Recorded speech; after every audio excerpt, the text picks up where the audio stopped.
Gravando.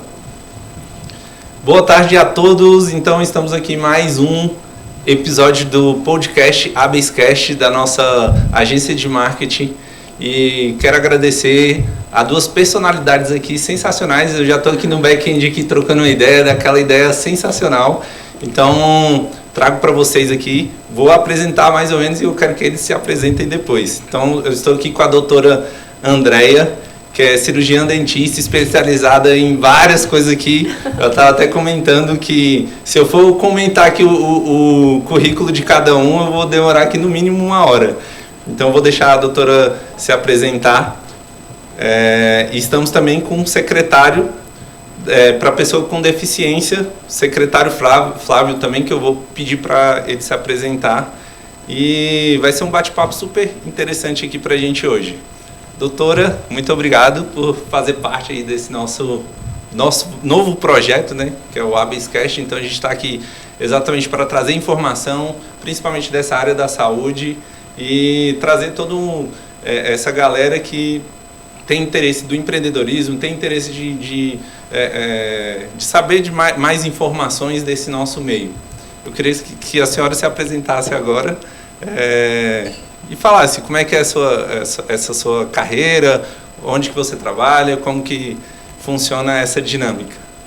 Oi, boa tarde. Obrigada pelo convite, uma honra estar aqui, principalmente dividindo esse momento com o secretário Flávio. Legal. Então, eu sou dentista há 18 anos, trabalho, sou especialista também na área de estética, mas a minha área maior de atuação é odontologia para pacientes com deficiência. Legal. Eu trabalho no Hospital Regional de Itaguatinga, no Centro de Especialidades Odontológicas, cuidando de pessoas com deficiências. Legal.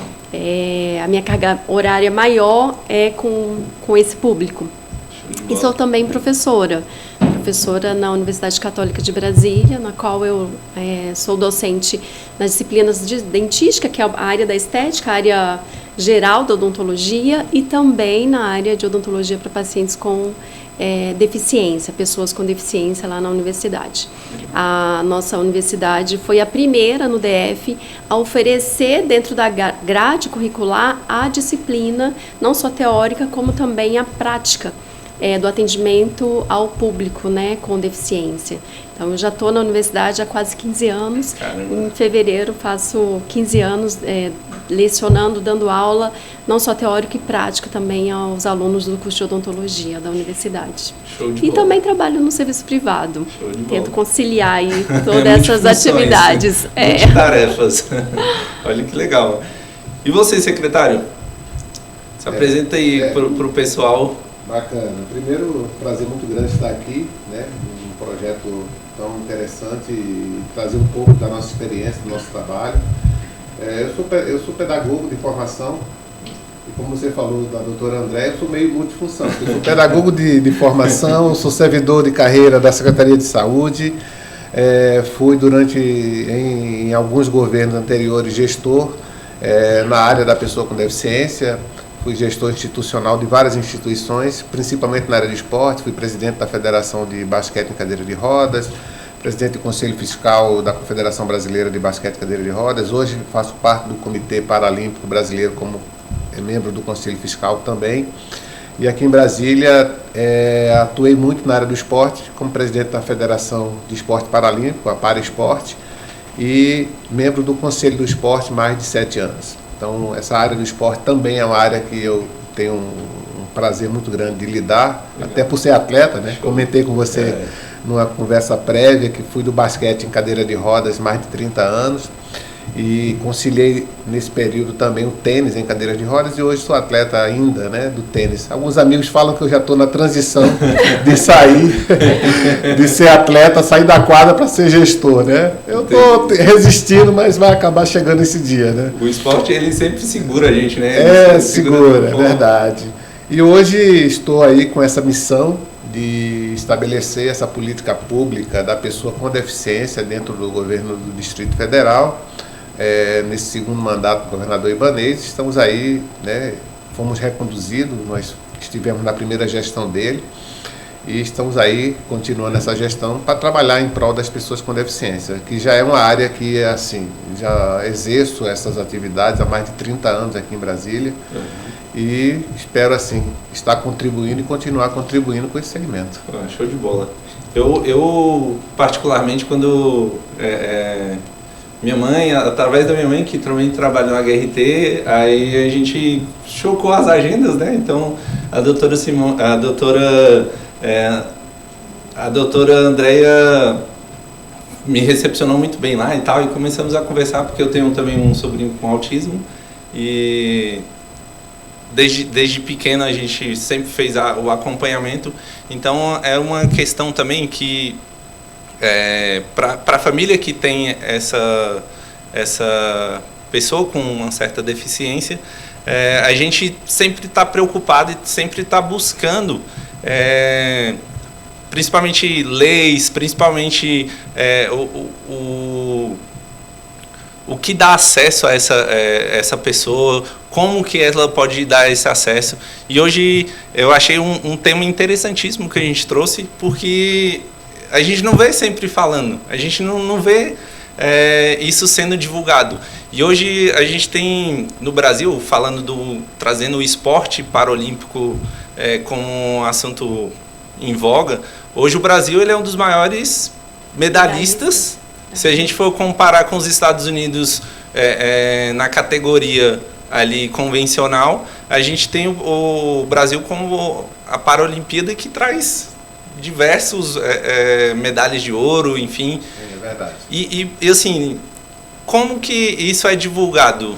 Como que isso... Porque eu não vejo muito essa divulgação do basquete para cadeirantes, eu não vejo muito essa divulgação. Hoje, em Brasília, como que o senhor enxerga essa divulgação? Como o senhor enxerga essa informação chegando nessa pessoa com deficiência? Você abordou uma coisa muito interessante, né? Eu fui presidente da Federação de Basquete e Cadeira de Rodas e fui presidente da Associação das Modalidades de Esporte para Pessoas com Deficiência, mais de 7 anos. E também fiz parte do CONFAI, que é o conselho que administra o Fundo de Apoio ao Esporte. Então, essa temática do esporte paralímpico, para mim, é uma pauta assim, que muito me interessa, porque o esporte transformou a minha vida, né? Eu entrei no esporte com 16 anos, o esporte me levou para muitos lugares, me ensinou muito, porque o esporte agrega isso, você que foi atleta sabe, a questão da disciplina, a questão do empenho. Mas o esporte também ensina para a vida, né? Ensina a gente a nunca desistir, porque o jogo só acaba no último segundo, no apito final, no último ponto. Então, nos ensina isso, essa resiliência, a importância disso. E hoje, eu vejo que é necessário desenvolver uma política pública muito interessante voltada para o esporte. Tanto que a nossa secretaria está se unindo aí com a Secretaria de Esporte do DF para criar um programa chamado Esporte Inclusivo, com várias ações que visam trazer essas pessoas para esse mundo do esporte como uma forma de socialização, de desenvolvimento pessoal.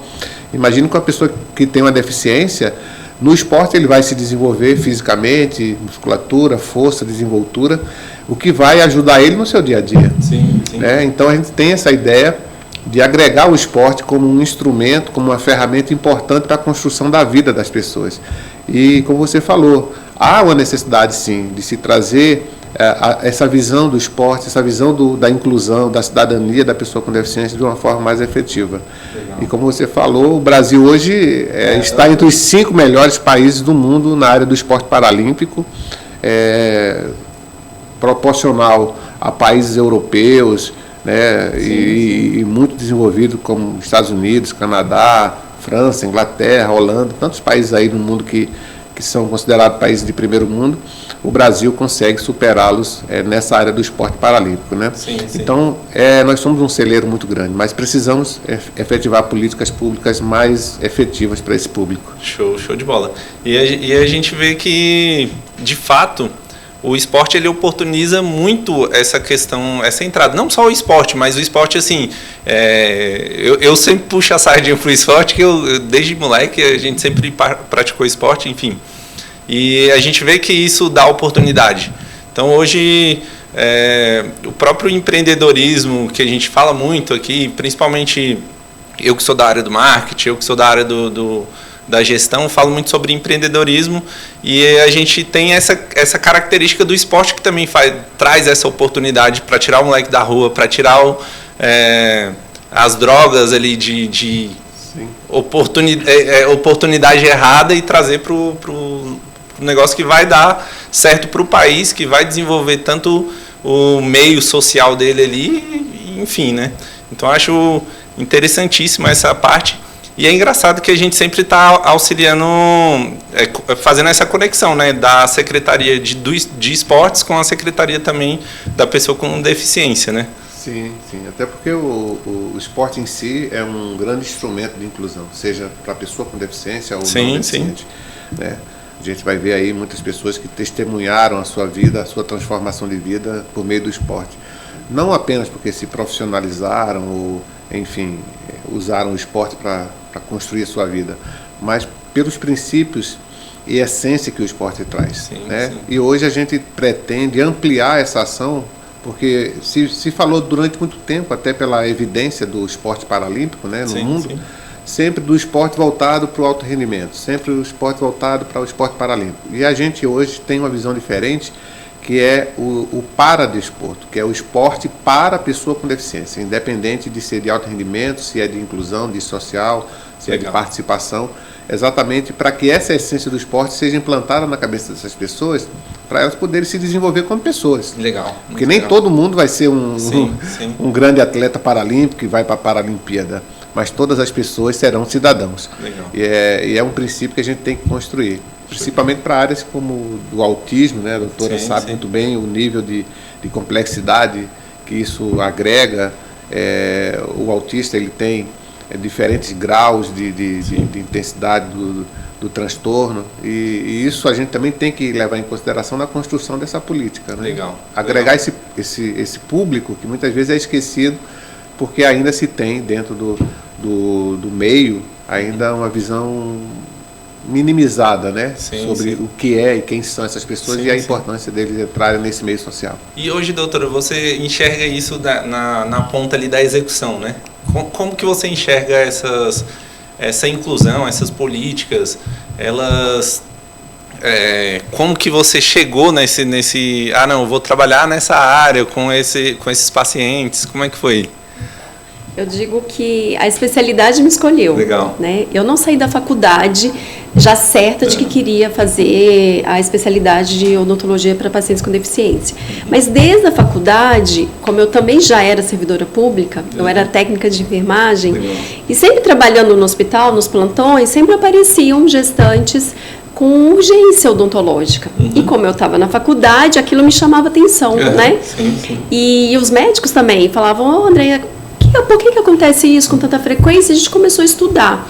E foi a partir de um trabalho, no meu trabalho de conclusão de curso, que foi sobre a importância da odontologia, dos cuidados bucais durante a gestação, que começou a surgir a questão da pessoa com deficiência. Porque a gestante ela é uma pessoa que necessita de uma necessidade especial temporária durante aquele período da gestação. Um protocolo de atendimento odontológico é específico para aquele período, né? Entendi. E aí eu comecei a estudar, apresentei esse trabalho, fui apresentar fora de Brasília e fui entrando devagar, né? A partir da apresentação desse trabalho, o coordenador na época do curso de odontologia da Universidade Católica viu a necessidade de criar um centro de atendimento a gestantes lá na universidade. Legal. Então foi a partir do meu trabalho que começou o estágio para pessoas que na época a gente chamava pessoas com necessidades especiais. Então começou com gestante e Down, pessoas com síndrome de Down. Entendi. Então eu fiquei, depois de formada, voluntária nessa clínica, que chamava Clínica Estágio de Pessoas com Necessidades Especiais. Fiquei 1 ano como voluntária, depois de formada.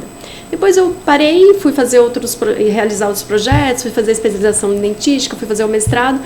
E quando de repente surgiu um convite de voltar para a universidade como professora voluntária. Estava terminando o mestrado e abracei a causa. Legal. Como eu já tinha passado pela clínica de estágio, eu caí direto, né? Sim. O coordenador falou, você vai Já ser vai- docente, já vai direto. vai fazer o seu estágio de docência, mas você vai direto para a clínica. Na época já era clínica. Clínica para pacientes com deficiência. E aí eu tô desde 2009, 2008 como voluntária, depois eu fiquei efetiva em 2009 e tô até hoje. Show de bola. Então eu entrei depois na Secretaria de Saúde como dentista, não era especialista, né, em odontologia para pessoas com deficiência, era especialista em estética, que a gente chama de dentística. Sim. E foi muito engraçado que na época, quando eu fui nomeada, o antigo gestor, coordenador da odontologia da Secretaria de Saúde, fez uma reunião com todos os nomeados para saber qual era a área de atuação de cada um, para tentar, né, deixar todo mundo fazendo aquilo que já sabe, né, e tal. E aí eu, como era do geral, da dentística, ele falou, isso, com essa especialidade, na sua classificação você vai parar, você só tem opção ou Braslândia ou Gama. Eu falei, nossa, eu já era da Ceilândia, né? Entendi. Já trabalhava na secretaria já na Ceilândia. Já estava acostumada ali já com tava, aquela né, dinâmica e tudo mais. E aí ele falou assim, mas você não tem outra área de atuação? Eu falei, eu tenho um pouco de experiência na odontologia para pessoas com deficiência. Ele, o quê? Você pode escolher onde você quer trabalhar. Vem pra cá, né? Hoje, você pode escolher onde você quer trabalhar. Legal, e aí legal. eu falei, e agora, né? E aí fui conhecer, antes de assinar o termo de posse, fui conhecer, como eu já era da Ceilândia, eu queria continuar na Ceilândia, já era minha casa, né? Já conheci, regional, já conheci um monte de mundo. paciente, um monte de gente ali. E aí eu fui conhecer o serviço, ainda fiquei muito em dúvida, né? Na hora de assinar, eu falei, será que eu vou dar conta? Não era especialista ainda, né? Mas aí Deus confirmou, assim, na hora do momento da posse, e eu entrei, né? Legal, E aí eu digo que ele me escolheu, e a cada ano, desde 2011, em que eu tô com uma carga horária fixa, né, no atendimento à pessoa com deficiência, eu digo que realmente foi uma escolha ali que Deus colocou na minha vida, né, e que cada vez tem ficado mais forte. E tô aí já esse tempo todo. E é engraçado que hoje a gente até escuta um pouco mais, né? Então a gente escuta um pouco mais. O panorama, acho que é um panorama mais aberto. Apesar de que tem vários pontos que a gente pode melhorar, possa melhorar, com certeza. Mas hoje o panorama ele tá mais aberto, né? Então, qual que é a visão de vocês assim hoje?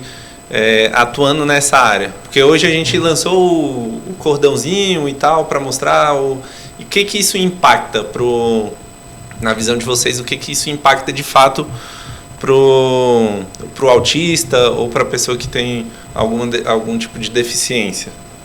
Eu vejo que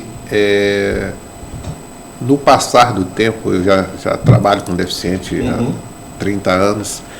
Então, eu cheguei em Brasília numa época que não existia leis que protegiam, que apoiavam as pessoas com deficiência, como as que hoje existem. Você tem a lei do passe livre, que dá gratuidade no transporte, nós temos a lei de cota, né? Em 2015 foi construída a lei federal, a LBI, a Lei Brasileira de Inclusão, que estabeleceu vários parâmetros de apoio para a pessoa com deficiência. Então, eu venho de uma época... e eu não quero falar a minha idade, né? Mas como eu venho de uma época historicamente... Não, o senhor já chegou, desculpa cortar, mas o senhor já chegou falando que já joga basquete há 30 anos, então... Eu já me entreguei né? Não teria como começar com 5 anos de idade, né? Tudo bem. Mas entendendo que a evolução do tempo tem agregado para as pessoas com deficiência mudanças bem positivas. É claro que é uma caminhada longa, né, ainda muitas coisas a conquistar, e não apenas a criação de leis é necessário, mas a efetivação dessas leis. Sim.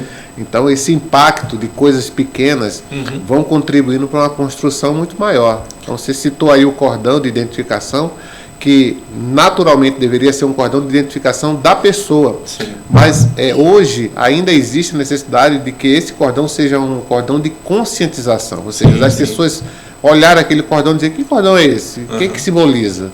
Né? Porque as pessoas ainda não entendem esse contexto social do que é uma pessoa com deficiência. Não, e eu até citei aqui agora, vou pedir para vocês que são os especialistas, eu vou pedir para que vocês falem para a nossa audiência também que não sabe o que é o cordão que a gente está falando, explica um pouquinho o que é esse cordão e como que ele foi lançado, enfim. Nós temos aqui algumas leis em Brasília que estabelecem a utilização de determinados instrumentos para a identificação da pessoa com deficiência, né? Nós acabamos, inclusive, ontem de lançar o cartão de identificação da pessoa com deficiência e a carteira de identificação da pessoa com transtorno de espectro autista. Certo. São 2 documentos de identificação que serão usados para que as pessoas com deficiência, em qualquer lugar, em qualquer programa do governo, possam se identificar e legitimar a sua condição de pessoa com deficiência e o seu direito àquele benefício, sem precisar ter que levar laudo, comprovar a deficiência, porque isso tudo já vai estar cadastrado e registrado dentro da nossa secretaria. Show de bola. E dentro dessa visão, existe 2 cordões simbolicamente muito emblemáticos, que é o cordão do autismo. Vou pedir até para o nosso editor aqui. Não sei se conseguiria, também, né? Nós temos o cordão do autismo e temos também o cordão girassol, que vem com simbologia de girassol, que é relacionado às doenças que alguns chamam de deficiências ocultas, ou deficiências invisíveis, ou deficiências não visíveis. Aí a nomenclatura é muito pessoal dos grupos, né? Certo. Mas que identifica exatamente essas pessoas que têm algum tipo de doença rara ou alguma deficiência que não é aparentemente ou visivelmente detectável ou identificado, para que essas pessoas possam ser identificadas como pessoas com deficiência. Então, esses 2 cordões, existem legislações que utilizam ele como simbologia, e complementar a isso, a nossa secretaria lançou agora essas 2 carteiras que identificam melhor. Então, imagino que uma pessoa com autismo, e hoje uma realidade já nos mostra isso, que tem se identificado muitas pessoas com autismo já adulto. Sim, né? sim. A gente fala de autismo, autismo sempre relacionando com criança, né, com adolescente. Sim. E hoje, eu acho que essa identidade do autismo é como uma realidade contextual dentro da sociedade, nessa área da pessoa com deficiência, tem despertado as pessoas a se descobrir autista. Sim. É uma experiência bem interessante. Nós temos na secretaria pessoas autistas que se descobriram autistas depois de adultos. Depois de 30 anos, 40 anos de idade, conseguiram se identificar, porque, né, e aí isso até de uma certa forma cria 2 mundos, porque de um lado a pessoa se identifica com algo que é novo, que é desconhecido, né, e isso cria um impacto às vezes negativo. Mas, ao mesmo tempo, quando ele se identifica como autista, ele também se identifica dentro da sua própria realidade de vida, do que ele viveu. Algum tipo de dificuldade que tinha e não sabia o que Exatamente. Então, ele se identifica, ele entende que aquela postura dele, aquela posição dele, aquelas ações que ele tinha, agora tem uma justificativa, né? Que ele não era uma pessoa esquisita, que ele não era... Ele tinha isso aí é o cordão girassol, né? Que é usado para simbolizar as deficiências não visíveis, e o do autista, que é o formato de quebra-cabeça, bem conhecido também. Bem colorido, né, que tem essa simbologia da complexidade, né, do intelecto dentro do transtorno. Então, essa é uma característica interessante hoje do autismo, né, a doutora talvez possa até falar um pouco mais sobre isso, que é essa identificação já adulto, que é uma temática, inclusive, que tem que ser também abordado para reconhecer essas pessoas e principalmente identificar essas pessoas dentro do direito que ela tem. Quer dizer, ela viveu a vida toda, de repente, tendo direitos de alguma coisa e não sabia por não ter identificado a sua condição de autista. E aí a gente entra num tema legal, que é essa descoberta prévia, na visão de vocês. Ela é mais benéfica, ela... tanto faz, assim, quando a pessoa se descobre, logicamente puxando esse que o secretário falou, que quando ela se descobre, às vezes ela tem direito tem a lei que ampara, e ela não está sendo amparada ali por não saber, né? Então, na sua visão, doutora, como é que é essa questão? E principalmente que a gente fala, de fato a gente fala muito de criança e de adolescente, mas não fala do adulto, né? Então, na sua visão hoje, como você estaria atendendo e tudo mais, como que você enxerga essa questão de descobrir o espectro ou algo do tipo? Então, hoje eu já recebo pessoas bem novas, né? Crianças bem novinhas. O que não acontecia há uns 6, 7 anos atrás. Sim. O diagnóstico era sempre mais tarde, né? Na fase de alfabetização. Então, já tinha passado aquela fase inicial da estimulação. Então, eu vejo que com o avançar da informação, acho que esse é o lado positivo, né, da internet. Sim, com que certeza. A informação, ela dissemina. Então, com o avançar da informação, eu tenho percebido que o diagnóstico tem sido muito mais precoce. E às vezes nem chegou a consulta médica. A família começa a observar o comportamento, né? Começa a observar uma falta de interação ou uma percepção de que só brinca com um determinado brinquedo. Isso vai chamando a atenção. E aí é interessante para buscar ajuda, né? Buscar o diagnóstico o quanto mais precocemente possível. Entendi. Então, na fase adulta, o que a gente estudando, a gente começa a correlacionar aquelas pessoas que não tinham ainda o diagnóstico, né, de autismo, mas que tinham uma certa dificuldade maior de aceitação do atendimento odontológico, que a gente chama de odontofobia, né? Um medo exagerado, uma dificuldade muito grande de aceitar um procedimento que é relativamente simples, mas para aquela pessoa era algo, né, muito invasivo. E a gente também, como profissional, demorou muito para perceber isso, né? Às vezes até meio que taxava, nossa, mas como assim, já é adulto, tem medo, né, disso? Então a gente também teve que mudar a nossa postura no atendimento e valorizar no sentido de respeitar a pessoa, essas diferenças, o medo, né? Esse medo apresentado que dentro da nossa visão como adulto fala, nossa, como que é, né? Desse tamanho, né? Nessa idade, e tem medo disso. Então hoje a gente já olha de uma forma mais ampla e mais respeitosa e humanizada. Agora, o ideal, Gabriel, era que toda criança, né, que saísse com um diagnóstico, vou puxar para o lado da odontologia, mas para todas as áreas da saúde, é que ela fosse encaminhada para uma avaliação odontológica. Logo assim que recebesse o diagnóstico. Diferentemente da síndrome de Down, que já sai do hospital com o resultado, com o diagnóstico, né? Então, ele já sai ali encaminhado para terapia ocupacional, para fisioterapia, para fonoaudiologia, para o dentista, né? Ele sai assistido, até porque a pessoa com síndrome de Down tem características crâniofaciais que merecem uma atenção, um cuidado precoce, né, do ponto de vista odontológico. A pessoa com autismo não. Ela não tem uma característica física que vai despertar essa curiosidade, essa preocupação, né? Só que qual que é o grande problema? A hipersensibilidade auditiva da pessoa com autismo. Então, a dificuldade, a sensação tátil. Principalmente, eu vejo, fazendo uma comparação, as crianças que as mães chegam falando, tem seletividade alimentar, não come isso, só come aquilo. Com certeza, na maioria das vezes, tem uma certa dificuldade da aceitação do toque na cavidade bucal. E eu falo que o dentista tem tudo o que a pessoa com autismo não gosta, que é o barulho, que é o toque, que é mexer numa área muito sensível. Então, se a criança for acompanhada pelo dentista desde pequenininho, que faça disso uma rotina, ela não vai se incomodar tanto com o nosso barulho do sugador, com a caneta de alta rotação, que é o nosso motorzinho, que eu chamo de avião, né, para distrair a criança, olha o avião, né, para poder facilitar trazer essa ali parte o atendimento. Pedagógica também, né? Então é uma conexão pedagógica também, né? Deixar o atendimento lúdico e mais fácil, né? Legal. Não é um processo rápido. Exige aí várias sessões e a cooperação da família. Eu digo que a família tem que andar de mãos dadas, né, nesse processo e acreditar que a cada dia é um crescimento. Hoje foi no consultório, só sentou na cadeira, joia. Legal. Na sessão seguinte, sentou na cadeira e aceitou abrir a boca, é vitória. Até a gente conseguir...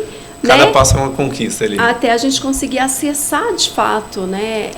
Ter a confiança da pessoa com autismo para que a gente possa realizar o tratamento. E é interessante que na sua fala a gente já percebe também, e eu me trago para o caso também, que a gente teve uma certa não dificuldade, mas um entendimento tardio, nem tardio, né? Porque a gente lá desde pequenininho também, mas às vezes ficou-se um espaço ali de aceitação. Hoje a gente tem algum acompanhamento para a família, não só para o... E a gente está focando muito no paciente com espectro, mas assim, de uma forma geral. Hoje a gente tem alguma política pública que auxilia essa família a entender essa dificuldade dessa pessoa? Como é que funciona? Hoje nós temos alguns trabalhos institucionais fora do governo, de projetos, de programas, de associações que buscam dar esse suporte, eu diria até mais humano, né? De conscientização, de acolhimento dos parentes, principalmente aqueles que descobrem naquele momento ali a condição do seu filho como autista.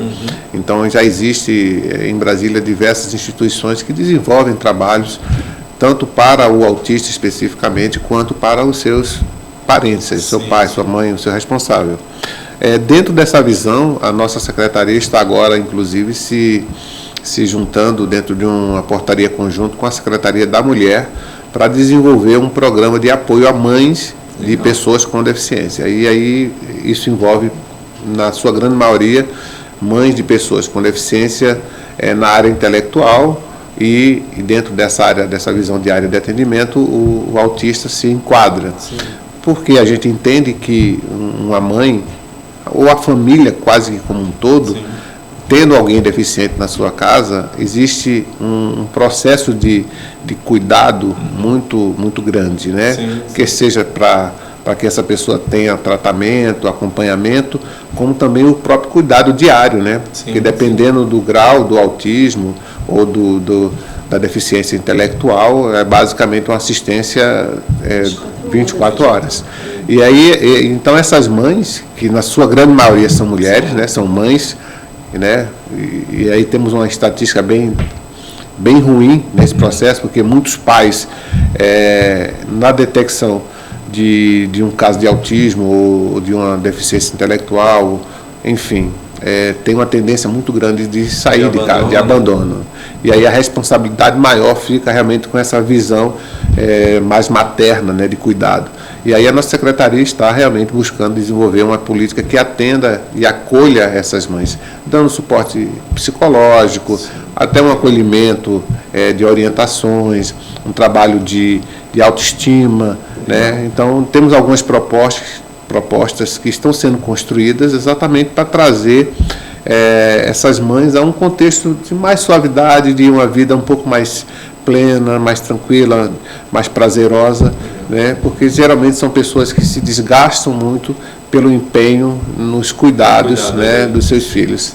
E aí você falou muito bem. É necessário, sim, se ter uma política pública voltada para esse segmento, porque muitas vezes a gente cuida do deficiente, da pessoa com deficiência, e não tem cuidado daquele que cuida da pessoa com deficiência. Sim, né? Sim. Então, acho que tem que ser porque se você cuida de quem cuida, você melhora a qualidade do cuidado daquele que precisa. Com certeza, né? Com certeza. É uma conexão que é tudo conectado, né? Então, até as próprias secretarias, na sua fala, a gente vê. Então, eu estou conectando com a Secretaria da Mulher, estou com a Secretaria da Saúde, de Educação, do Esporte. Então, é tudo uma conexão realmente, né? Então, sim. E hoje a gente está com a dentista aqui. Eu também ia perguntar como que qual que é essa importância, né? Então, qual que é a importância desse cuidado da saúde bucal? Eu sei que você já falou um pouco, que vem lá do bebê, então quanto antes começar, mais a criança tende a se libertar desses medos, né, que são medos comuns. E hoje, como é que você vê esse acesso, doutora? É um acesso fácil? É um acesso que as mães elas conseguem levar os seus filhos para terem esse acompanhamento do cuidado bucal? Como é que funciona isso? Então, o acesso dentro da secretaria, o acesso inicial é pela unidade básica. Então, dentro da sua região, né, a família tem que procurar a unidade básica. Lá, o colega dentista vai tentar atender. A maioria das vezes, dependendo da situação, a questão ela é resolvida na unidade básica. Quando você fala da unidade básica, é posto de saúde? Posto de saúde, o antigo hospital, posto de saúde, né? Que são aqueles centrinhos que hoje é chamado de unidade básica de saúde, que está vinculada ao atendimento saúde da família, né? Junto. Então, chega no centro de saúde, na unidade básica, e lá o colega vai iniciar o atendimento. Percebeu que aquele paciente, aquela pessoa necessita de um acompanhamento mais específico, aí ele é regulado para os centros de especialidades odontológicas, para um atendimento mais específico, né? Dependendo do grau da dificuldade, a falta de colaboração do paciente, ou dependendo da extensa demanda odontológica, em algumas situações, havia muito isso há uns anos, da família não ter coragem, ou não enfrentar a busca da saúde do seu filho com deficiência, seja autismo, paralisia cerebral, síndrome de Down ou qualquer outra. E a gente vê hoje não, que com disseminada informação, as famílias estão saindo de casa e estão indo atrás dos seus direitos em relação a todos os aspectos, sobretudo em relação à saúde, né? E então o paciente ele é acolhido na unidade básica e depois é encaminhado para o centro de especialidades odontológicas. No centro de especialidades, que é onde eu trabalho, lá a gente faz o acolhimento e faz a avaliação do grau de necessidade daquele paciente, né? E elabora um plano de tratamento. Sobretudo quando é o paciente que tem autismo, né, primeira consulta odontológica, às vezes chega, né, para mim, primeira vez no dentista. Eu tenho que elaborar, traçar uma forma de tratamento que a gente consiga, na medida do possível, dessensibilizar essa dificuldade, né? Esse medo, essa fobia e, principalmente, dessensibilizar a família. Porque ela não acredita que o filho, né, vai conseguir, vai deixar realizar o atendimento odontológico. Então, a primeira coisa que eu percebo, que eu tento trabalhar, é esse aspecto. Vamos pegar na mão junto, vamos confiar. Cada progresso é uma vitória, né? Então, assim que funciona o atendimento. E voltando à questão do cuidador, é muito comum, Gabriel, muito comum, a família, a mãe, né, que está ali sempre levando nas consultas, se abandonar. A prioridade é para o filho, né? Eu já vivi uma situação muito chocante, assim. A mãe foi levar o filho para consulta odontológica e chegou, na época a gente ainda estava usando máscara, né? E chegou e eu tenho uma sensibilidade, sempre acabo conversando muito com as mães e percebi aquele olhar cansado, mais cansado do que normalmente estava, aquele olhar de dor. Eu falei, a senhora está bem? Está tudo bem, né? Ela, não, eu passei a noite com dor. Eu falei, o que foi? Passei a noite com dor de dente. Caramba! Isso no final da consulta, já estava indo embora. Eu falei, como assim? A senhora trouxe o filho, estava indo embora sem falar, aqui no consultório odontológico, ia embora com dor. Caramba. Não acredito. E aí eu coloquei a paciente na cadeira, fiz a avaliação, tirei a dor. Porque assim, como é que eu posso deixar essa pessoa sair, né? Como que ela vai cuidar do filho? Pela prioridade, né, André, de sempre o filho... o prioritário. A prioridade é o atendimento, quer dizer, a pessoa se dedica tanto que ela se coloca no último estágio, assim, de se cuidar. Né? E aí ela, às vezes, perde até essa noção da importância que ela também precisa se cuidar para cuidar bem dele. Porque imagine que se uma mãe dessa, ela tem um problema de uma infecção e tudo e adoece, quem vai cuidar do filho, né? Exato. Então, muitas vezes eu entendo que as famílias precisam, inclusive, ter essa orientação também, né? Porque hoje muitas famílias elas cuidam das pessoas com deficiência de acordo com a sua visão. Então, umas protegem demais, né? E aí o protecionismo afasta essa pessoa até de um contexto social, outros preconceituam demais, por incrível que pareça, existe o preconceito interno, né? Marginalizam, exatamente. E quantas famílias ainda escondem seus filhos ou aqueles que são deficientes dentro do convívio social e os mantém ali só no núcleo familiar mesmo, né? Não sai na rua, não vai no shopping, né? E literalmente tem medo, né? Tem medo. Então eu vejo que há uma necessidade, inclusive, de se trabalhar essa questão familiar, mostrando um lado mais isonômico de visão, de que o deficiente ele tem a sua potencialidade, ele tem a sua limitação, mas tem também aquela questão do que ele pode fazer a mais, muitas vezes do que a gente imagina, né? Então, eu me lembro que quando criança, eu sou de uma família humilde, né? E eu me lembro ainda, criança para adolescente, né? Eu via comentários de pessoas, não da família, mas de pessoas próximas ali, preocupadas, qual seria meu futuro, né? Porque, como é que seria? Eu venho na periferia, né? E aí eu via minha mãe dizendo assim, não, ele vai estudar e vai ser alguém na vida. Entende? Mas nem todas as pessoas têm, e aí às vezes absorve isso como uma mensagem real, e aí acaba isolando, não dá a condição, né, da pessoa com deficiência ali se desenvolver, independente da sua deficiência, né? Porque hoje existe muita tecnologia que auxilia alguém. Um cego, ele pode hoje trabalhar normalmente como qualquer pessoa. Eu tenho um cego na minha estrutura, na equipe, que é tão bom na informática. Às vezes ele entra lá e usa um sistema de voz, e ele consegue trabalhar tão bem ou melhor do que outros servidores que eu tenho. Entende? Então, você imagina um surdo que não tem muita dificuldade de aprender e dando a condição, ele consegue superar isso e se tornar uma pessoa independente, ter a sua vida profissional, ter a sua vida familiar, construir sua família. Então, eu acho que é um processo também a ser construído. Eu acho que a conscientização da sociedade é uma etapa muito importante desse processo, mas também passa pela conscientização da família, né, em vários aspectos. Né? E um deles a doutora Andréa mostrou muito bem aqui.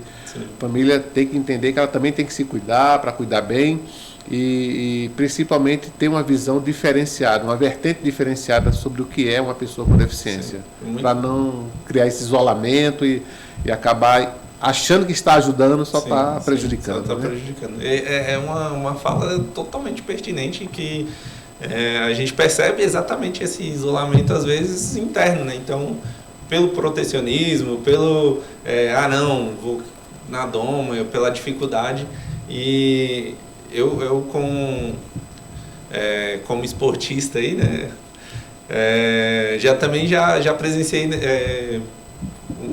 situações do mesmo jeito, assim. A gente estava num campeonato e ali a gente tinha era campeonato de corrida, né? Então a gente tinha uma equipe que era cega, né? Que é de deficientes visuais. Deficiente visual. E os caras, eles simplesmente ganharam da gente, que não tinha nenhum tipo de deficiência física ali, não sei, com folga e folga e folga e folga. Então, assim, às vezes a própria família, ela está limitando a pessoa a atingir o potencial máximo que ela tem. Porque às vezes ela tem uma dificuldade aqui, mas ela tem um potencial gigantesco do outro lado. Né? Então, muito interessante, bem pertinente. E aí, nesse sentido, assim, eu vejo que os grupos, as associações, elas são muito importantes. Sim. A gente viveu um momento muito especial esse ano lá na UHRT.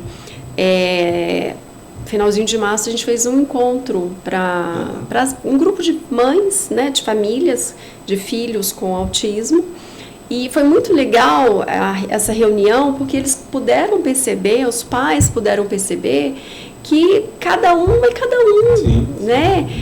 Que às vezes acaba hipervalorizando, colocando um peso muito grande na condição do seu filho, né? E ver que, na verdade, tem outros com uma condição muito maior, Sim, uma necessidade, né, uma exigência muito maior de cuidados. Então foi muito rico, porque foi como se fosse uma sessão, uma mãe trocando experiência com a outra e uma ajudando a outra, um pai ajudando a mãe, e assim, sabe, foi um encontro que foi bem positivo. Legal. E eu não sei se vocês acompanham, mas eu achei sensacional eu não sou muito de assistir televisão, sou mais da internet, mas eu assisti um programa, lançou há pouco tempo, se eu não me engano, ano passado, falando sobre altas habilidades, né? Então, cara, é sensacional o que esses garotos conseguem fazer, tendo as dificuldades ali, mas também tem uma habilidade muito superior a muita coisa.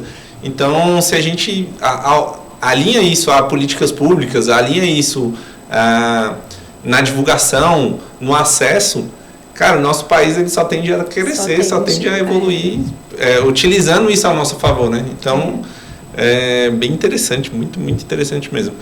E secretário, você já tem a dificuldade de locomoção de infância? Como é que foi? Sim, como eu falei, eu vim de uma periferia na cidade de Recife, de uma comunidade bem carente, de uma família bem humilde. Tive paralisia infantil com 2 anos de idade. Entendi. Década de 60, né? Eu sou de... Agora eu vou ter que dizer minha idade, né? Eu sou de 65 e... Da idade do meu pai. Olha, então tá bom. Tá novo demais. Né? Tá bom. Espero que sim. Então, a gente... em virtude dessa falta de informação, né? Então, numa época em que vacina era algo que não existia campanhas como hoje, sim. Depois a paralisia infantil, a poliomielite foi erradicada, mas naquela época havia muita desinformação, sim. Então meus pais não tiveram, por serem humildes, não tiveram acesso a essa informação da necessidade, da importância, e aí eu não recebi as vacinas, né, equivalentes na época, e tive paralisia infantil. Então, desde então, eu já tenho esse problema de locomoção.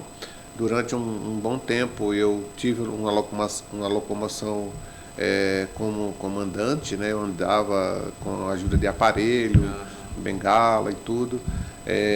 Só que aí, com a evolução do tempo, né, e basicamente de 7 anos para cá, eu estou efetivamente usando cadeira de rodas, até por uma questão de conforto e segurança mesmo, né? Certo. Eu sou paciente do SARA e aí a gente recebeu a orientação que seria interessante estar mais na cadeira pela questão da idade, peso. Aí eu comecei a ter outras complicações. Existe uma síndrome que inclusive está sendo muito estudado agora, chamado síndrome pós-pólio, que são para as pessoas que tiveram poliomielite e aí em um determinado estágio da sua vida há um processo que pode ser degenerativo e pode agregar enfraquecimento muscular e outras situações. Então, em virtude disso, aí a gente já está usando mais a cadeira, entendi, mais para estabilizar e ter menos desgaste, mais conforto e assim, a qualidade de vida também melhora, sim, né? Sim. Então, eu ainda tenho alguma locomoção, mas a cadeira de roda me ajuda muito, certo, nesse processo. E é uma coisa interessante, porque eu tive que passar por uma transição, né? Porque assim, minha vida toda, uma boa parte da minha vida, eu me locomovia andando, né? Com muita dificuldade, mas andando. Então, quando eu tive que usar a cadeira de rodas, para mim foi muito interessante, porque eu tive que fazer essa transição, né? E começa a perceber ali onde tem acessibilidade. Sim, exatamente, né? E aí a gente começa a entender um pouco dessas pessoas que se tornam deficientes depois de adultos, sim, que é uma temática também super interessante. Uma pessoa que tem um acidente, leva um tiro, né? Aí ela perde a visão ou por uma doença perde a audição, enfim. Que é uma coisa que pode acontecer com qualquer pessoa, sim, né? Então, essa transição para essas pessoas é uma transição difícil, que é uma mudança de vida. Sim. E eu tive essa experiência, né, de viver também esse momento e de transicionar, porque as pessoas já me conheciam andando, mesmo com dificuldade, e depois me veem na cadeira de rodas. E foi muito interessante porque, dentro do que a gente está falando, né, da família, às vezes, preconceituar. Então tinha muitas pessoas que falavam assim, mas você está na cadeira de rodas, Uhum. com aquele ar meio Sim, de, sim. de pena, De dó, né? E agora? Como é que vai ser sua vida? Parecia uma coisa Sim, assim. sim. Então, e aí talvez até por essa minha experiência dentro do segmento, para mim foi uma transição tranquila, mas eu vejo que as pessoas ainda têm uma visão minimizada de uma pessoa com deficiência, ou seja, quanto maior a deficiência, parece que há uma visão assim de pieguice, de cuidado excessivo, e eu sempre procurei mostrar que não, para mim não mudou nada. A diferença é que agora eu vou estar numa cadeira de rodas, eu sou a mesma pessoa. Exato. Né? O cara trazendo medalha de ouro para o Brasil e tem pessoa que acha que é um coitadinho. Então, essa ainda é uma visão social que a gente precisa mudar na sociedade. As pessoas poderem ver as pessoas com deficiência como pessoas e não como deficientes, né? Por isso que hoje, quando você fala assim, como se intitula uma pessoa que tem uma deficiência? É pessoa com deficiência. Então, em primeiro lugar, ela é uma pessoa. A deficiência vem depois, né? Então, é essa visão que a gente quer que a sociedade tenha. Nos vejam como iguais, até porque duas características do ser humano: é ser igual e ser diferente. Sim, exato, né? Exato. Todos são iguais enquanto seres humanos, Exato. e são diferentes dentro das suas próprias características. Exato. Então, ser diferente e ser igual são duas questões que nos é inerente aí constantemente na vida. Legal demais, muito legal. Nesse aspecto, principalmente quando a gente aborda o aspecto das deficiências intelectuais, incluindo, né, o autismo, quanto mais conhecimento a gente puder disseminar, mais fácil fica a identificação, né? Sim. Muita gente desconhece como é a característica, por exemplo, de uma criança ou de um adolescente, até mesmo um adulto, que de repente, por ter sido contrariado ou por estar esperando numa fila, ele teve uma agitação. Muita gente não conhece essa característica, e julga, né? E fala como que não cuida, né? Como é que deixa? Então, acho que quanto mais espalhar isso, as características, né? Não só do autismo, de outras deficiências intelectuais, da paralisia cerebral, síndrome de Down com autismo, que tem bastante, né? As duas funções. Então, quanto mais a gente conseguir disseminar, mais fácil vai ser a interação, mais fácil vai ser a aceitação. Sim, né? Com certeza. Porque também não dá para julgar, nem todo mundo sabe. Então, mas eu acho que precisa ser batido assim, com frequência, na escola, nos mercados, no comércio como um todo, porque assim, na área da saúde, na área da educação, isso é bem forte, né? Todo mundo já tem um certo preparo, ou pelo menos já ouviu falar. Pode não ter convivência, mas já ouviu falar. Mas nas outras áreas. Não certeza, é? Então, assim, precisa ter essa comunicação para que não haja, como aconteceu recentemente, né? O problema do shopping, ou o problema do parque. É porque as pessoas não sabem como lidar, né? Então, acho que o canal, assim, a informação, a internet, ela tem esse papel. Esse papel e esse poder, né? De chegar aos quatro cantos, né? E dentro do ponto de vista da odontologia, né? Dos cuidados da saúde, especial a odontologia, também orientar que as famílias precisam aprender para poder cuidar, né? A gente tem uma frase que fala muito assim: como é que uma mãe pode oferecer saúde bucal se ela não foi ensinada para isso, né? Ela não sabe como é a forma de escovar, ou ela acha que sabe, né? Então, por isso que o pré-natal odontológico, ele é também muito importante. Porque você ensina para aquela gestante o cuidado que ela tem que ter com ela mesma, para depois ela passar para o bebê e para os outros filhos e para a família como um todo. Ela passa a ser uma disseminadora do conhecimento da saúde, né? E aí, a gente comentando sobre o excesso de proteção, é um dos aspectos que eu converso muito com os pais. Deixa escovar. Põe pouquinha pasta, porque a maioria não consegue cuspir, principalmente os autistas, mas coloca uma quantidade bem pequenininha de pasta, dá a escova, deixa ele mexer, deixa ele ter autonomia, não faça tudo por ele. Porque daqui a pouco ele vai crescer, né? Pode ser que ele não permita que o senhor realize ou a senhora realize a escovação, e ele também não aprendeu. né? Até a habilidade manual, de como mexe com a escova, né? Como escovar, como passar o fio dental. Então, são medidas que levam à prevenção das alterações odontológicas, das alterações bucais. E muitos pais, assim, ele escova sozinho? Não. Eu falei, por que não? Porque faz muita bagunça. Deixa fazer bagunça. Faz né? parte da... Faça do momento da escovação. Eu acho que a visualização, ela foca, grava, né? É diferente de eu ficar falando, do pai ficar falando, vai escovar, né? Mas ele já te viu escovando? Então, faça desse momento um momento de prazer, um momento lúdico, né? Vai pra frente do espelho com seu filho, dá a escova dele, pega a sua escova, mostra como é que faz, põe a língua pra fora, escova a língua. Legal. Mostra pra ele, né? Para que isso vire uma rotina e ele comece a enxergar que aquilo faz parte do autocuidado. Sim, e não simplesmente, porque às vezes é mais fácil, né? Vai lá, escova rapidinho e aí tá livre. Mas e a autonomia? Sim, então, acho certeza. Que também a gente precisa elaborar políticas de instrução para fomentar, estimular a autonomia da pessoa com deficiência, em todos os aspectos. Com certeza.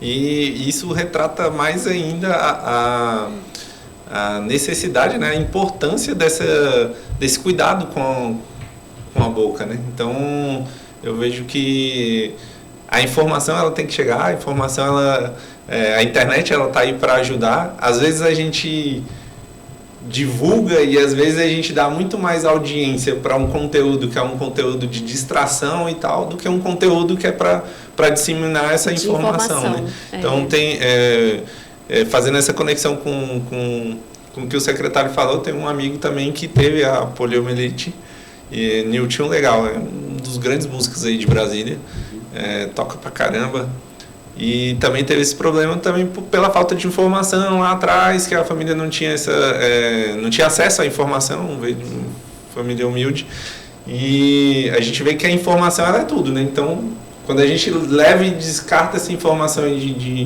de diversas maneiras, isso pode modificar uma nação, né? Sim, é verdade. Inclusive a gente também lançamos essa semana a cartilha, né? A gente também lançou a cartilha do autista que agrega diversas informações sobre o que é o autismo, como lidar, e entra também na área de legislação, né? Quais os direitos, onde buscar determinados benefícios, e como a doutora Andréa falou, a informação ela é transformadora, né? Ela pode ser um divisor de águas, né? Seja ela escrita, televisiva, na internet, enfim.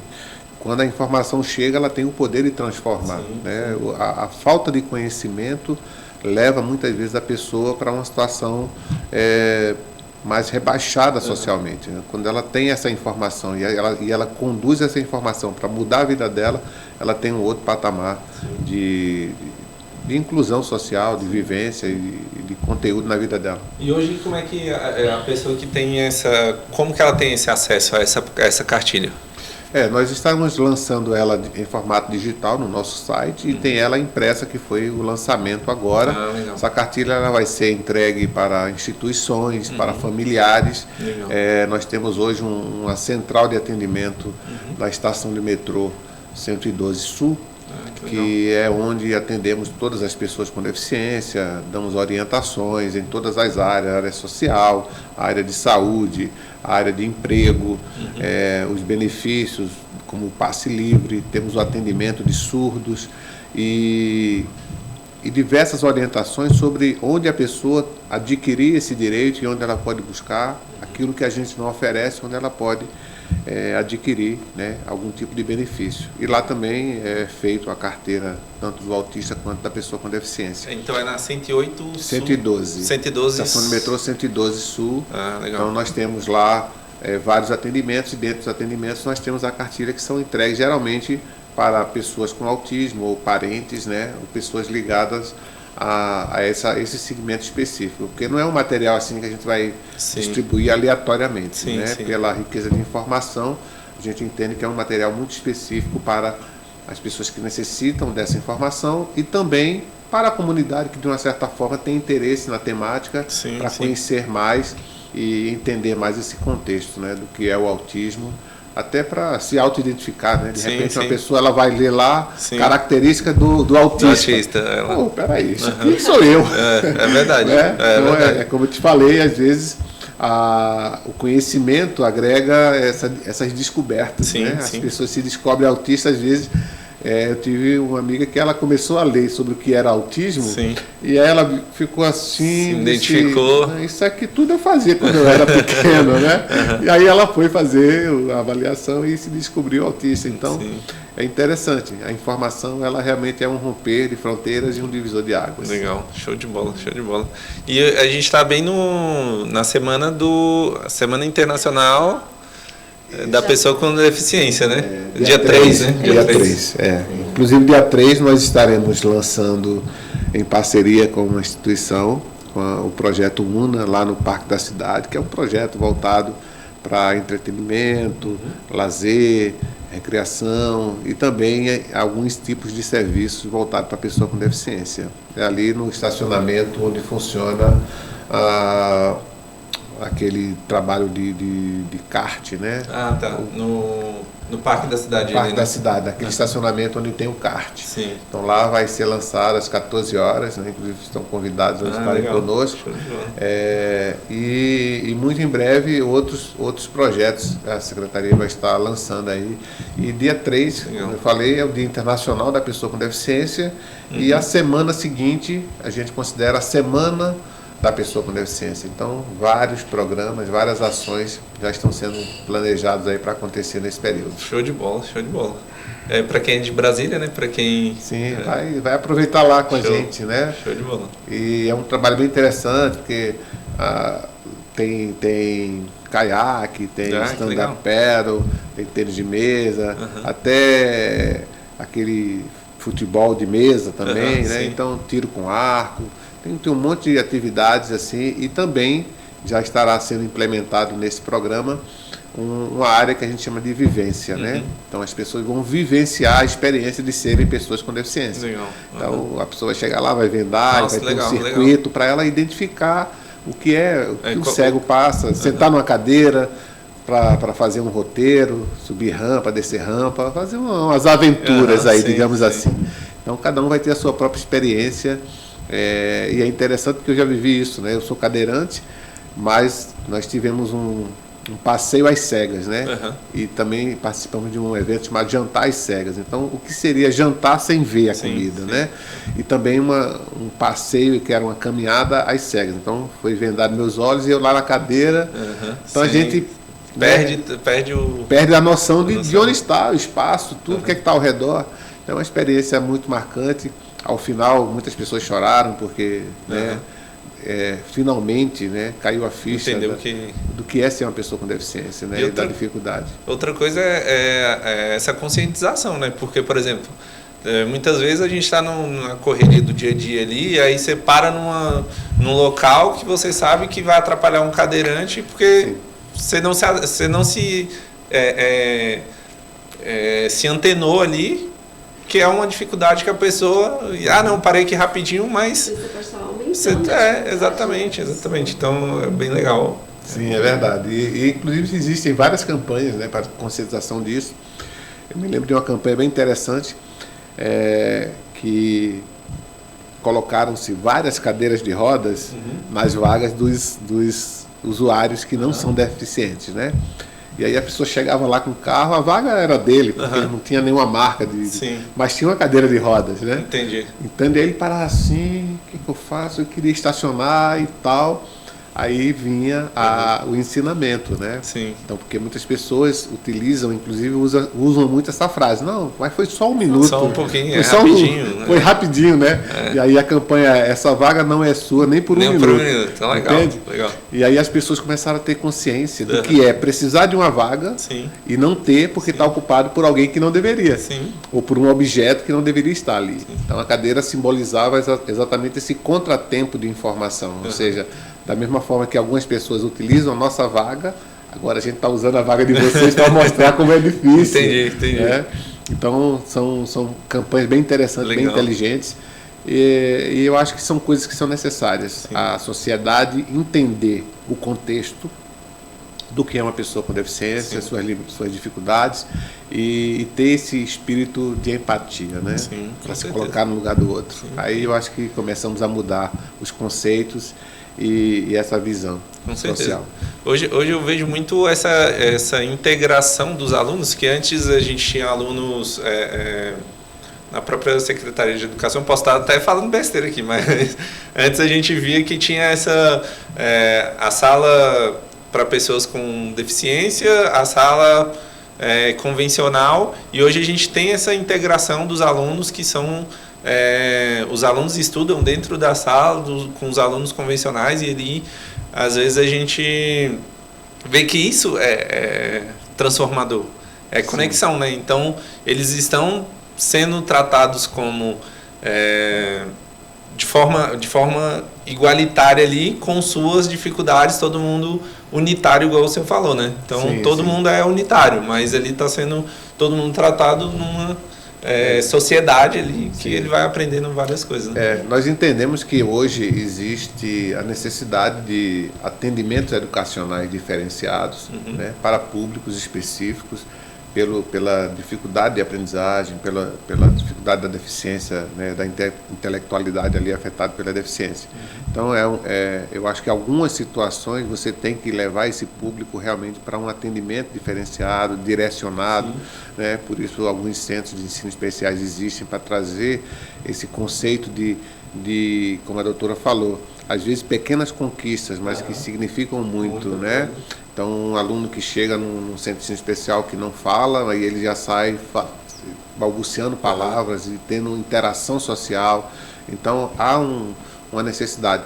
Mas há também uma grande necessidade de se haver mais inclusão no processo educacional, das pessoas que têm uma condição de estudar em paralelo com uma pessoa que não é deficiente. Eu acho que isso agrega exatamente essa conscientização e essa inclusão, que cria uma sociedade melhor, uma sociedade mais empática, mais consciente e com mais amor, né? Com mais amor no coração pelo próximo, pelo outro. Com certeza. E agora a gente... mesmo sendo diferente, né? Somos seres humanos, né? E precisa realmente ter esse contato, faz muita diferença. A minha filha me acompanha assim, há muito tempo no consultório. E foi assim, ela tem 11 anos, então lidar com a pessoa com deficiência para ela não foi nenhuma dificuldade, porque já fazia desde pequenininha ali parte do contexto, do tanto que eu conversava, explicava e do tanto que eu mostrava. Isso facilita, né? Sim, com certeza. É o entendimento de quem é a pessoa, né? Então, a gente precisa abrir, né? Sair da caixinha e estar aberto ao conhecimento, tanto da pessoa com deficiência quanto da pessoa que não tem deficiência, e unir, né? Somar ali as suas características, as suas potencialidades e fazer esse Brasil crescer, né? Esse mundo crescer e principalmente favorecer que a pessoa cresça como realmente pessoa, né? Elevar a autoestima, com amor, né? Com lidar com as diferenças, isso é muito importante, né? E dentro do ponto de vista da odontologia, principalmente assim no aspecto da pessoa com autismo, não verbal, né? Nível 2, nível 3, não verbal. Imagina o quanto que é difícil para essa família identificar que ele está tendo uma alteração dental, né? Que está com dor de dente. Então, esse era um ponto que eu ia até fazer essa pergunta. Como é que a gente pode... 3 dicas, doutora, que você acha que a gente pode falar aqui para a pessoa entender e procurar um auxílio, porque, por exemplo, às vezes a família ela não tem essa noção. E a gente... Eu particularmente, quando eu estou com dor de cabeça, aquilo ali me incomoda de uma forma que eu não consigo fazer mais nada direito, e principalmente voltado para essa dor de dente, né? Às vezes a gente acha que é uma dor de cabeça, mas é uma dor de dente. Como 3 dicas que você falaria para uma pessoa para identificar esses pontos? De uma mãe, de um pai, da família ali? Geralmente a mãe, ela... por ter um sexto sentido, por conhecer muito bem ali o seu filho, ela já logo percebe que tem alguma coisa diferente. Então, assim, a primeira dica para a família é busca regular ao atendimento odontológico. A prevenção, né? a orientação, os cuidados de higienização vão proporcionar uma prevenção aí de uma alteração na cavidade bucal. Mas independente disso, né, não teve ainda a chance de buscar um atendimento. O que eu percebo muito nos autistas, nas pessoas com deficiência intelectual principalmente, que não conseguem verbalizar, é uma autoagressão. Né? Então, as pessoas, as crianças, elas começam a tocar demais numa determinada região. E isso chama atenção. E dependendo da intensidade da dor, ela pode se autoagredir de uma forma bem forte, né? Porque é uma tentativa dela extravasar aquela dor, ou de chamar a atenção para quem está perto de que ali tem alguma coisa diferente. E a maioria das famílias chegam, principalmente nas consultas de urgência, doutora, ele começou a se bater, só fica tocando, mexendo, ou o tempo todo com a mão no ouvido, porque às vezes irradia, né? A dor do dente irradia para o ouvido. E aí esse é o principal sinal. E tem que ser identificado, tem que ser observado. Porque se não toma providência antes, essa região que iniciou com a dor, ela pode evoluir para uma infecção grave, né? Um edema, febre.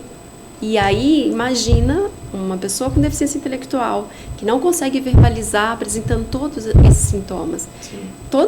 Gera ali todo um desajuste, uma desorganização maior ainda do seu comportamento. Entendi. E que acaba influenciando em todo o seio familiar, porque aí ninguém dorme, né? Se nós que conseguimos verbalizar sofremos com uma dor de dente ou com qualquer outra alteração na cavidade bucal, imagina uma pessoa que não consegue verbalizar. Então ela passa às vezes até mais tempo. E outro detalhe, aí no aspecto bem voltado para a pessoa com autismo, acho que pela dificuldade, aqueles que são não verbais, né? Pela dificuldade de se comunicar, acaba adquirindo um limiar de dor muito elevado. Então, ela passa muito tempo sentindo dor, sem demonstrar nada. Né? Então, quando chega na consulta, já está com uma alteração bem avançada. Então, esse olhar a higienização e tentar, na medida do possível, buscar a unidade básica, perceber alguma coisa diferente para uma avaliação que, e se necessário, ser encaminhado ao centro de especialidades odontológicas. Muito legal, muito legal. Nós temos alguma pergunta? Tem aí, Hugo? WhatsApp.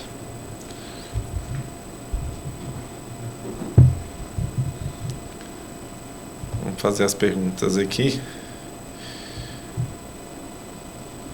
Não recebi, mas eu vou fazer aqui.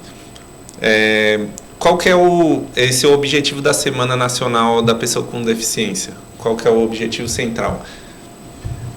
A data, na verdade, como toda data comemorativa do segmento, ela agrega para muitos momentos de comemoração, mas eu acho que o fator principal de datas como essa é trazer a sociedade para uma reflexão sobre aquilo que se tem dentro da sociedade voltado para a pessoa com deficiência, que tipo de atitudes essa sociedade tem para essas pessoas, que tipo de projetos e programas é oferecido pelo governo para que as vidas dessas pessoas possam ser mudadas e principalmente para um processo de conscientização. Então, eu acho que cada vez que nós temos o dia do autista, temos o dia do síndrome de Down, temos o dia de movimento de luta, enfim, cada data ela nos leva a fazer uma avaliação, uma análise, né? Eu acho que essa é a grande importância, independente. Até porque a gente pensa assim, uma data comemorativa é para comemorar, né? Olha a redundância. Sim. Mas não é.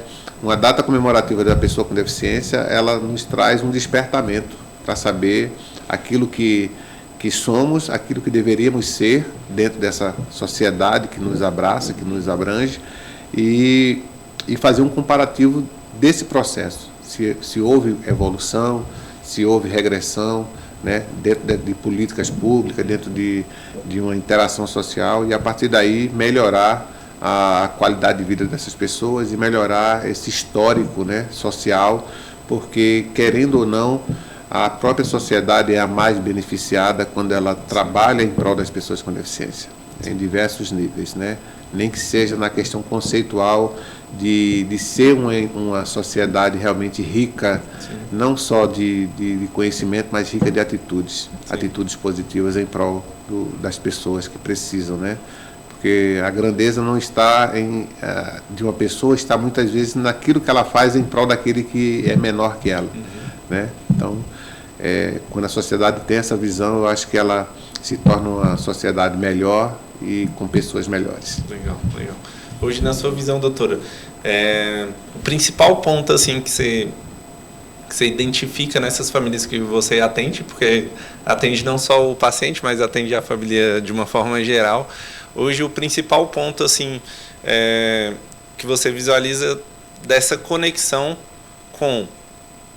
Eu descobri ali a síndrome, eu descobri ali no meu filho qual que é essa conexão que a gente pode citar para a família ali, citar para ela começar a ter esse acompanhamento, para ela começar a ter esse direcionamento de uma forma que eu deixo de colocar o meu filho, ou o meu sobrinho, enfim, aquela pessoa ali numa doma, e eu entendo aquela necessidade, que é uma necessidade especial, e começo a buscar uma solução. Porque, só exemplificando, até chegar ao ponto que a gente desconfia, para o ponto que a gente busca uma solução, que a gente busca um auxílio, passa-se um tempo ali, um parêntese muito grande, né, às vezes. Então, hoje, no atendimento, o que você diria assim para uma mãe que eu desconfio aqui, porque eu percebi ali essas atitudes, até ela, de fato, entender, trazer isso para dentro e buscar uma ajuda, uma solução, principalmente voltado para essa área, né, bucal, porque igual a gente estava falando, às vezes a pessoa está sofrendo ali e não sabe por quê, porque eu não busquei a solução. Então hoje, qual a dica, qual que é a indicação que você faria para uma família que está passando por essa necessidade, essa dificuldade? Então, buscar ajuda, né? Buscar orientação, buscar o acesso. Dentro da Secretaria de Saúde é a atenção básica, né? A unidade básica de saúde. E informação, né? Essa lacuna, esse parêntese, né, do diagnóstico, a aceitação e a adoção de medidas que vão beneficiar, né, a pessoa com deficiência, às vezes ela é curta, dependendo do nível de conhecimento da família, do nível de informação que ela tem sobre o possível diagnóstico do seu filho, e às vezes ela é longa, porque eu não quero aceitar. Então, se eu não quero aceitar, eu não vou buscar também ajuda, não vou buscar orientação e acompanhamento. Isso é ruim, né? Principalmente no aspecto do autismo.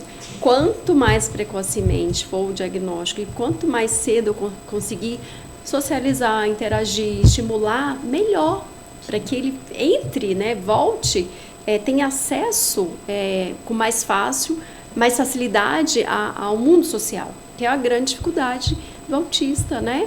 Essa interação social. Então, mas existe aí uma lacuna que nenhum profissional vai conseguir interferir, né? Às vezes, mesmo percebendo, eu recebo muitos pacientes que foram encaminhados para o Centro de Especialidades Odontológicas sem o diagnóstico de autismo. Está em investigação ainda, mas eu acho que não tem. Mas você vê pela característica dele, você vê nitidamente que e sente ali da família uma negação. Sim. Então, e às vezes assim, até sai sem querer, né? Mas tem que estimular, leva, né, para terapia, se puder. E eu acho que uma grande escola é o convívio com outras famílias. Eu acho que faz muita diferença, não só para a criança, não só para a pessoa com deficiência, mas para a família como um todo, porque aí ela começa a abrir a cabeça e começa a acreditar no potencial de crescimento que o seu filho, o seu sobrinho pode ter se for estimulado, né? Tanto é verdade, eu tenho um paciente, Davi, ele é autista, já está comigo há uns 6 anos mais ou menos, e agora teve um irmãozinho. A família já está trabalhando pelo fator hereditário, não tem diagnóstico, mas desde pequenininho já observando e já está trabalhando a estimulação. Porque se não tiver o diagnóstico, ótimo, mas se tiver, já está trabalhando desde bebê. Sim. Né? Então o resultado ele é mais, ele vai, né, de um lado ou de outro ele vai aparecer. Então, isso é muito importante. Foi muito engraçado ontem, a gente estava numa sinfonia, chama Sinfonia Diferente. E aí um dos alunos, ele virou, no final a gente começou a conversar, ele virou e falou assim, porque eu fui muito estimulado. Ele leu, assim, ele interpretava de uma forma brilhante, né? E aí ele, no final ele falou, porque eu fui muito estimulado, né? Porque a minha mãe acreditava que eu podia vencer e tal. Eu falei, e tá vencendo, sim, né? Ele lê, ele interpreta, ele toca, ele dança. Então, tem uma privação, às vezes, porque deixa de viver a infância, de brincar, porque está fazendo as terapias, mas o resultado vem, né? Então, eu acho que precisa isso, assim, a família acreditar no potencial. É muito lindo, assim, é muito... Acho que é uma das emoções, assim, é quando você vê, eu como dentista, é quando eu vejo que a família mudou a opinião em relação ao atendimento, percebeu que o atendimento, a remoção da dor, principalmente, o fez ser colaborador, né? Então, ela tinha dificuldade para higienizar porque ela não tinha percebido que ali tinha um dente que estava, né, com alguma alteração, fraturado, com cárie, que é muito comum, sim, né? Sim. E aí, quando a gente resolve, diminui, tira a dor, restaura o dente, faz o que é necessário, ele passa a ser o motivador da higienização em casa, mesmo não sendo verbal.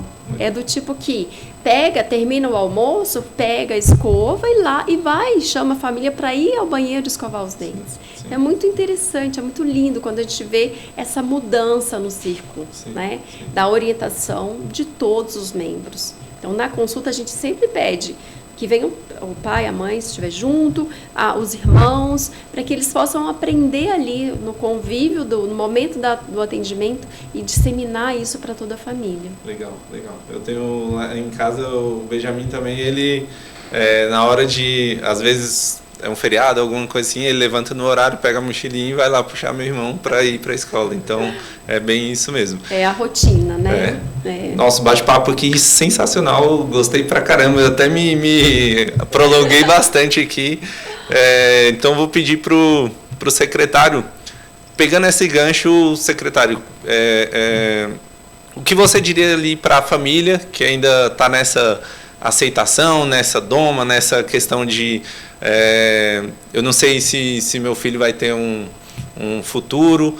Você saiu de uma periferia, igual o senhor falou, e chegou a um cargo que é um cargo no nosso país num nível máximo ali, vamos dizer assim. E o que você diria hoje para essa família e também para essa pessoa que está ali com essa deficiência e que às vezes ela se sente vítima dessa sociedade que está ali só olhando para as dificuldades e não olhando para as possibilidades que ela também pode trazer? Sim. Bem, primeiro, antes de responder a sua pergunta, colocar para toda a sociedade, para toda a comunidade de pessoas com deficiência, que a nossa secretaria existe para transformar a vida dessas pessoas, para tirá-las de o que a Bíblia fala, tirar de um lamaçal para uma rocha, né? Ou seja, uma mudança radical de base, de postura, e para isso nós vamos atuar em diversas áreas. Eu costumo dizer que na minha vida, e aí eu vou testemunhar um pouco da minha vida pessoal para responder sua pergunta, eu aproveitei as oportunidades. Porque as oportunidades aparecem na nossa vida e dependendo da forma como você capta essa oportunidade, você pode manter-se parado, se essa oportunidade passa e você não pega, ou avançar por essa oportunidade que foi dada. Então, quando meu pai era analfabeto, né, ele já falecido, minha mãe também semi-analfabeta, dona de casa, mas eles viram em mim que a minha condição para evoluir como pessoa, para eu sair daquele ambiente social, né, tão precário, seria a educação. Então eles investiram muito em mim na educação. Eu me lembro que ainda criança, minha mãe, eu não tinha nem cadeira de rodas, né, eu não conseguia andar, eu não tinha cadeira de rodas, minha mãe colocava já grande, né, e me levava até o colégio, ou onde eu estudava, me deixava na cadeira onde eu ia estudar, passava ali estudando, e depois, no final do horário, ela ia lá, me buscava, lutava e me levava, isso durante vários anos. Então, ela entendeu que a limitação não poderia me estagnar, que eu precisava ter um processo evolutivo. A educação que ela nunca teve, ela entendia que eu precisava ter para que eu evoluísse como pessoa. E aí eu fui aproveitando essas oportunidades, e na minha vida outras oportunidades foram chegando, o esporte me ensinou, né, a educação, os amigos, depois oportunidade de trabalho, e eu aprendi uma coisa muito importante com o esporte, que eu acho que é um lema de vida que para as pessoas é importante. O esporte muitas vezes nos ensina errado, ou as pessoas aprendem errado, a querer ser o melhor. E aí ser o melhor é transitório, porque você é campeão hoje, mas amanhã não é mais, né? O outro vai ser campeão no seu lugar. Quando você decide não ser o melhor, mas fazer o melhor, aí você começa a ser contínuo nas suas ações. E essa foi, eu acho que uma chave que eu virei na minha vida e que me fez avançar muito. Eu desisti de ser o melhor atleta para fazer o melhor naquilo que me competia. E eu levei isso para a minha vida. Então, eu não precisava ser o melhor aluno, mas eu fazia o melhor para aprender. E assim, gradativamente, com as oportunidades e fazendo o melhor, eu fui avançando. E dentro dessa visão também, né? Eu vou parafrasear aqui um amigo, e talvez a doutora Andréa se identifique muito com isso, porque a palavra inicial dela no podcast aqui, ela falava que se sentia chamada, né? Um chamado de Deus. E eu vejo que na nossa vida tudo tem um propósito, né? Então, a minha vida hoje como secretário, eu não vejo só como um propósito, mas como uma missão dada para trazer para as pessoas as mesmas oportunidades que eu tive e a mesma visão de sempre fazer o melhor. E fazer o melhor não quer dizer fazer coisas grandes, viu? Fazer o melhor é como ela colocou. Às vezes, para uma pessoa que tem autismo, uma fala pode ser uma grande conquista. Então, eu já fui assistir esse espetáculo com os autistas, e é engraçado que eles pontuam em várias músicas a potencialidade de cada um. Entende? Então, cada um, às vezes, ele tem uma música lá que é bem interessante, que eles falam assim, cada um tem que fazer um som. Aí, o som de um pode ser um bar, o som de outro pode ser apenas um mas é o que ele tem de potencialidade ali naquele momento. Entende? Então, é o melhor que ele pode dar. E essa é a visão que eu quero passar para as famílias. O seu filho, o seu parente, ele tem um potencial muito grande lá dentro. Só precisa ser despertado e ter oportunidade para isso. Show de bola, show de bola. Eu agradeço demais. Queria que a doutora também fizesse um breve resumo aí, né, de tudo que a gente conversou aqui, porque esse bate-papo aqui para mim foi sensacional. E trazendo essa importância, né, chamando a família para entender que realmente você pode ter uma pessoa ali, você tem uma pessoa ali extraordinária que só basta esse empurrão.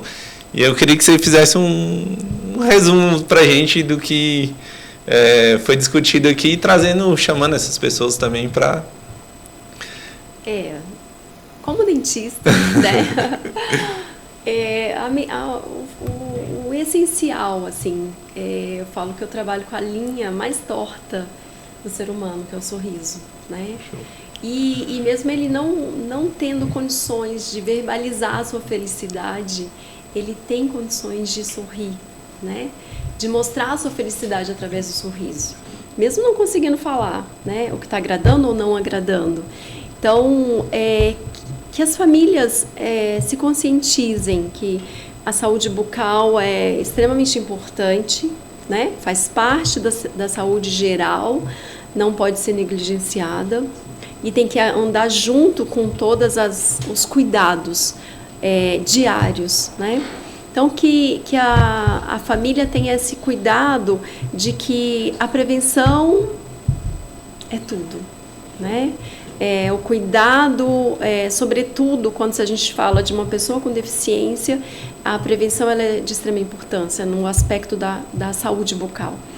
Então, que tenham sempre, busquem as unidades básicas de saúde, não deixem o problema ficar muito exacerbado, né? Porque mais difícil vai ser o cuidado e que seja um exemplo dentro de casa da higienização, do uso do fio dental, que é esse conjuntinho barato, né? E que a gente precisa associar as medidas para realizar a higienização, que parece fácil, né? Eu falar assim, passa o fio dental, escova os dentes, mas qual é a condição daquela pessoa? Qual o que aquela família vai ter que adaptar para realizar a escovação, né? Então, esse é o meu papel, não só de restaurar o dente, de deixar o dente bonito, mas também de orientar, de explicar para a família quais são as medidas facilitadoras para que ela possa manter esse padrão, um alto padrão de higienização, mesmo diante de uma dificuldade. Paciente que tem um apertamento, que não consegue abrir, ou que não tem o entendimento, não permite, né, a higienização, porque aquilo incomoda, no caso do autismo, incomoda demais o processo da escovação. Mexer na cavidade bucal é algo que mexe muito, né, desorganiza muito muitas pessoas com autismo. Mas que é um processo, eu digo que é um subir de escada. Cada dia a gente vai evoluindo e vai conquistando mais todo o processo do cuidado, mas principalmente da prevenção. O cuidado pensando na prevenção, né?